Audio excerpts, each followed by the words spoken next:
Hello, good morning, one and all. Today I am going to discuss myself. I am Srinivaslu, CSC department faculty.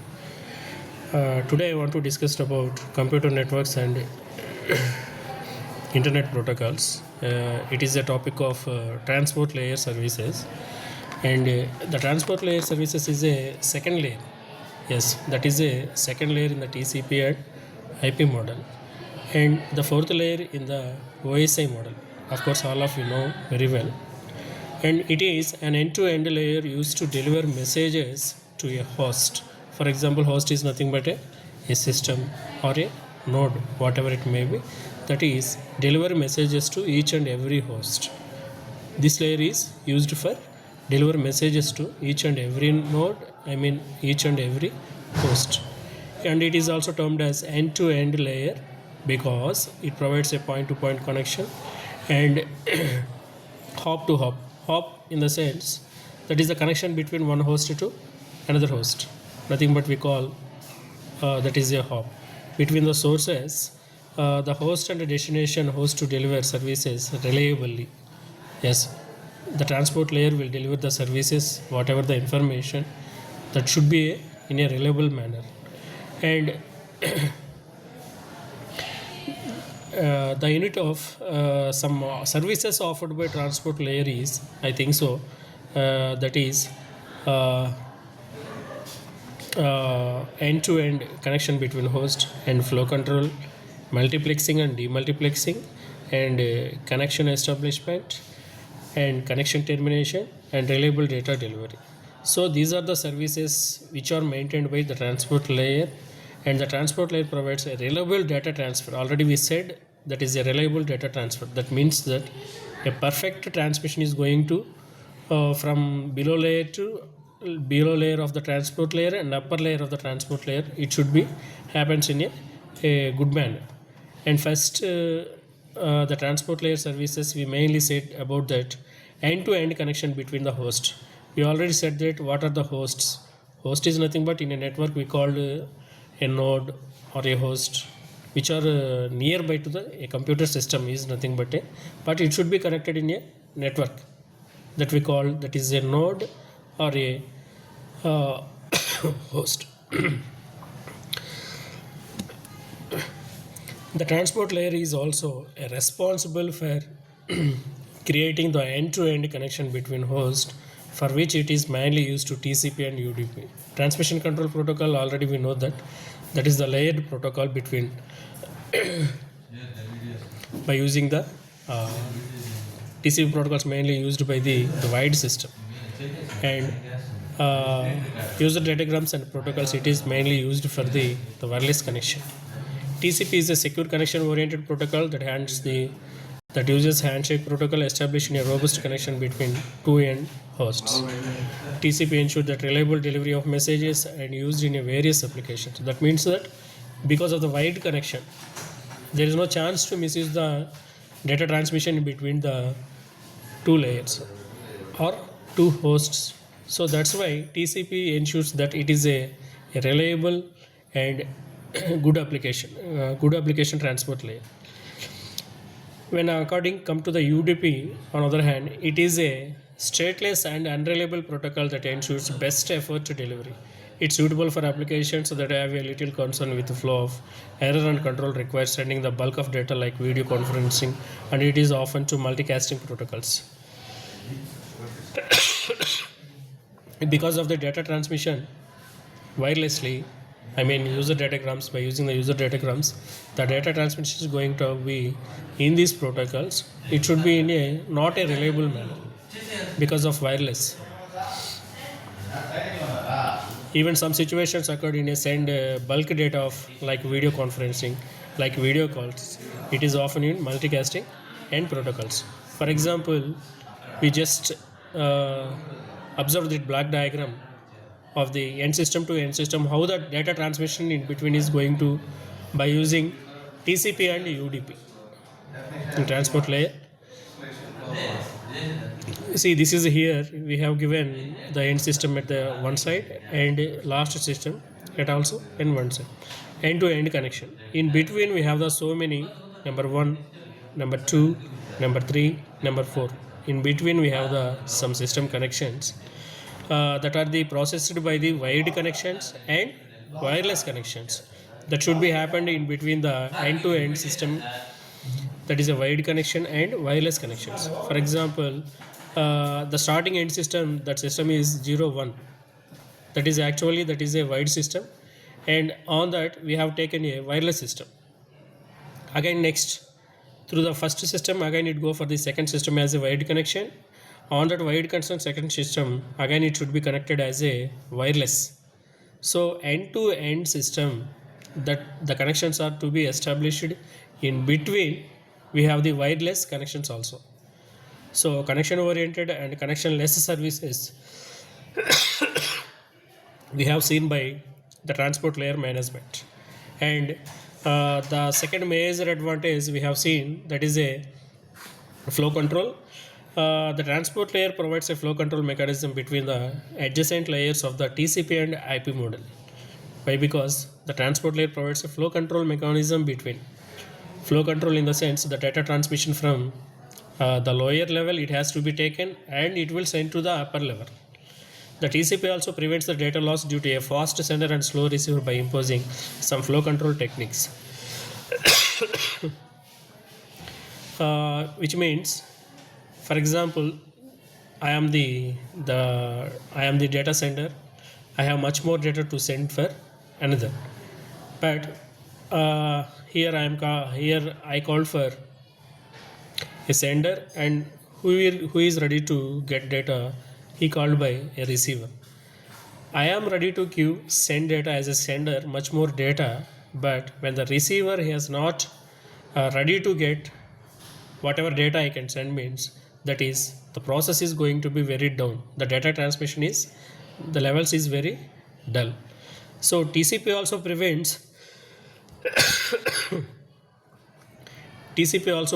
the data loss due to fast sender and slow receiver.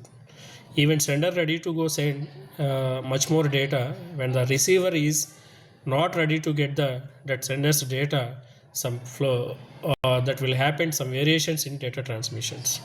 It uses the methods of sliding window protocol, some protocols which are we already know that protocols will manage us and receiver by sending a window back, and to sender informing the size of the data it can receive. We can manage them in sliding window protocols. By using these protocols, we can manage the sender side and receiver type to manage the data transmission at the same way. And another property that we will see in transport layer, that is multiplexing and demultiplexing. Multiplexing, we know well about the meaning. Just try to remember what is multiplexing. That is many number of things that should be converted as a one thing. That is a multiplexing. That multiplexing is when data is acquired from several processes from the sender and merged into a one packet along with the headers and sent to a single packet. For example, I am going to send is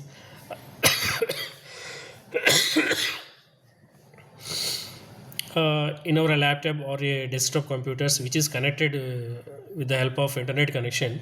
I used it at the same time. I used a Gmail network. For example, I am going to use a mail purpose. I can use Gmail connection at the same time and Outlook mail at the same time. Even though I want to send those two mails at the same time, they have to transmitted in a one manner, as a transmission as a one way, and again they are going to be converted. Of course, I am the sender. I send the two emails at the same time. That is, one is from Gmail and another one is from Outlook. I send through one data transmission that will reached by the receiver. Even though he has the system, he has to open that both of them into the different mail servers. Yes or no? That is one mail he has to use to open in Gmail server, and another one is Outlook server. So what is going on here? That is many to one. I am here, I send it two mails, but the data transmission is going through as a one manner, and it is reached by the again that is converted into their mail services separately. So multiplexing allows the simultaneous use of different processes over a network that is running out a host. So different processes, they has to be used the data services at the same time, and the processes is differently by their port numbers. Even though the process is going on to be at a one day time, the releasing of data from that server or a host, that should be managed happened in different types. Similarly, demultiplexing, yes, that two mails are going to be converted into one manner, that is called a multiplex. And again, when they are going to reach their servers, that is separately has to be done in differently. So the data transmission is taken at a one way, and again they are going to reach it by their services, different Gmail services. For example, Gmail is sent for the Gmail server, and Outlook mail will be sent for the Outlook mail server. This was happened through the demultiplexing. So multiplexing is different ways are coming together, and data transmission at a one way. That one data transmission again converted into the different, that is the demultiplexing. The transport layer receives the segments of data from the network layer distributed and delivered to the appropriate process running on the receiver's machine. So the main process is going to be the transport layer is, that is multiplexing and demultiplexing. This is the major advantage which is happened in the major point of the service happened in from the transport layer. Just we go through the black diagram, and sources, we are having the different sources. If you observe, that is I used by Yahoo Mail, Gmail, Outlook Mail.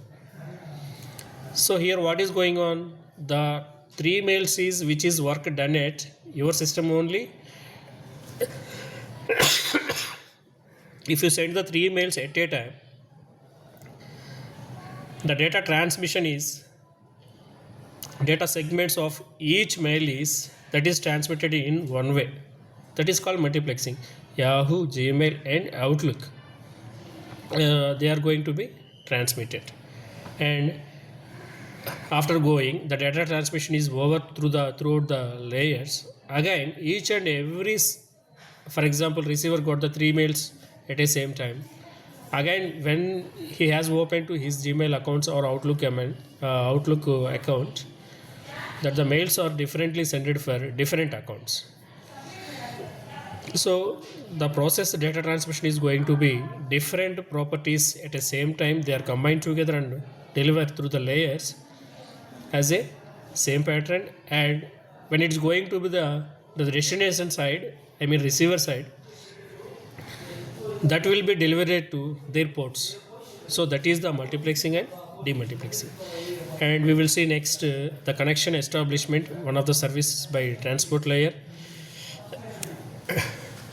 When two devices in a network wants to establish a connection using TCP, it is done through a three-way handshake process. Here we have to know about the three-way handshake process. Just you observe the following diagram, which will show the TCP client and client ports. For example, I am the client. I have some ports to data transmit. So each and every data along with I have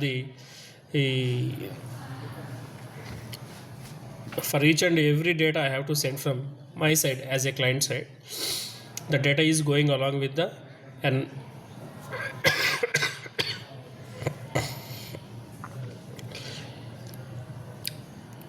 a synchronized along with a synchronized number and acknowledgement, and that will reach to the another server. So the first computer connects to the second computer by sending the system administration number. That means every data is in terms of packet has to travel, right?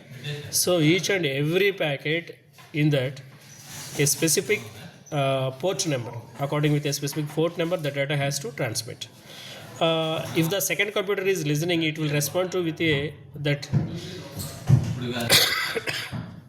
synchronized number and acknowledgement number. After delivery of data, it will check, yes, that system administration number along with the data and with acknowledgement has to received or not. The receiver will be checked. When the first computer receives the system and acknowledgement number, it replies with the acknowledgement packets. Yes, I received the data as a prompt way. I got the data transmission properly. Again, it has the receiver has to send that acknowledgement. Yes, I got the data properly. Next, we go for the next advantage of the transport layer is that is connection termination. When we coming to the connection termination, connection establishment we done with data transmission, an acknowledgement number will send that received by the receiver. Again, receiver will give the yes, I got the message as a another acknowledgement. After each and every acknowledgement received by the sender, then he is ready to transmit data by the next step. So it is the one of the good advantages. The data transmit is going to be done properly.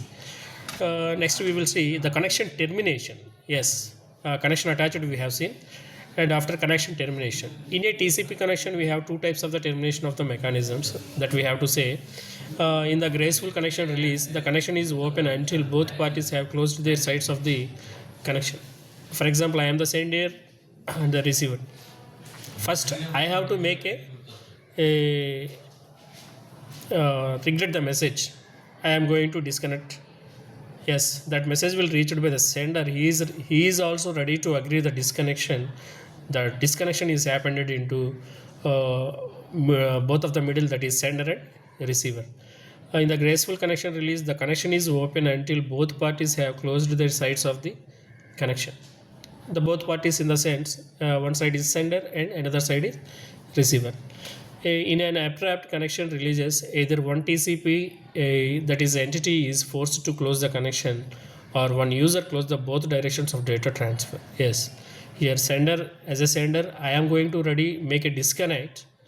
Until it reaches to the receiver, it will not happen to make a disconnection.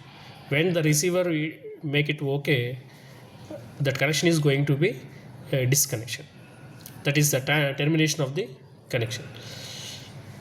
Next, another feature, that is the last feature delivered by transport layer, reliable data delivery. It is one of the major advantages in a transport layer. That is, the transport layer checks for each and every messages coming from the application layer by using the error detection codes and computing checksums. It checks whether the receiver data is not corrupted and uses the acknowledgement and deliver side acknowledgement services to inform the sender if the data has arrived or not, checks the integrity of the data. It is the major advantage which is capable for the transport layer is that is the messages from each and every application layer by using error detection codes. We have some error detection methods and checksum, that is connection oriented algorithms, and that is all is the data which is received from the sender that should be manually corrected by some detection codes and some algorithms and some checksums. They properly allocated by the at that time they have to complete their allocations. After checks, the received the data is corrupted or not, that is sent to the receiver. At the same time, each and every message that is acknowledged by an acknowledged number from sender side, it will reach it by the receiver that acknowledges, yes, I got an acknowledgement. In the middle of the reliable data delivery, the transport layer will do a good mechanical algorithms applied for like checksum, conditional control algorithms. After all this, that will be attached by some acknowledgement numbers to the sender. So these are the some transport layer precautions, transport layer services which are majorly said to be that is